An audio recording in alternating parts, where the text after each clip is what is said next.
The sky burned, not with the fiery hues of a sunset, but with a sickly green glow. It seeped into everything, staining the world with an unnatural light. This was not the dawn of a new era, it was the death throes of a planet. Earth had become a battleground, ravaged by creatures out of nightmares, the Werpanot. They came from the depths, a mutated horde of zombie piranha humanoids. Their scales shimmered with an oily sheen, their eyes burned with a malevolent hunger. Once they were mere fish, lurking in the deepest, darkest trenches of the ocean. But something had twisted them, warped them into something monstrous, something ancient and evil. The invasion had been swift, brutal, and merciless. Coastal cities, once vibrant hubs of life, were reduced to rubble in a matter of hours. The air reeked of decay and death. The streets, once bustling with life, were now littered with the remains of the fallen. Humanity had been caught unprepared, their weapons useless against the relentless onslaught. Hope, once a beacon in the darkness, flickered and dwindled with each passing hour. Even the heavens offered no escape from the carnage. The moon, once a symbol of hope and wonder, now hung in the sky like a giant bloodshot eye. Its surface, normally a pale silvery grey, was stained crimson, a gruesome testament to the Werpanot's insatiable hunger. For the moon was not just a celestial body, it was a gateway, a portal to other worlds. And the Werpanot, it seemed, had come through it, leaving behind a trail of devastation that stretched across the cosmos. Whispers travelled among the survivors, tales of other planets ravaged, their populations decimated.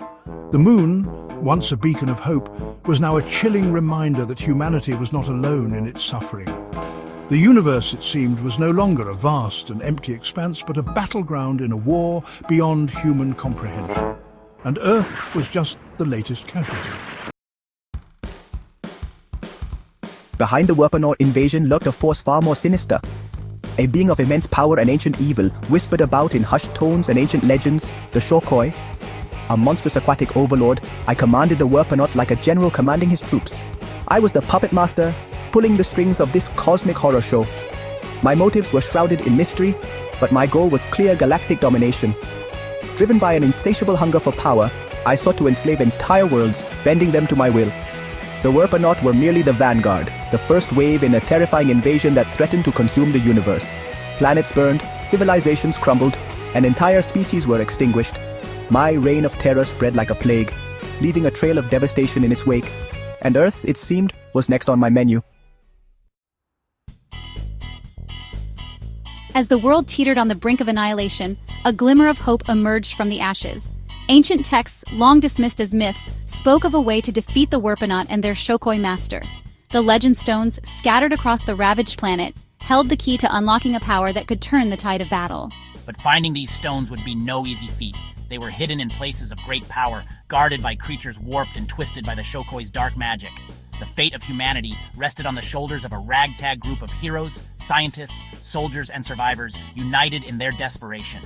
Among them were those who clung to the fading light of science, their minds racing to find a technological solution to a seemingly insurmountable threat. Others turned to the forgotten arts, delving into ancient texts and rituals, seeking to awaken the dormant magic that flowed through the veins of the planet.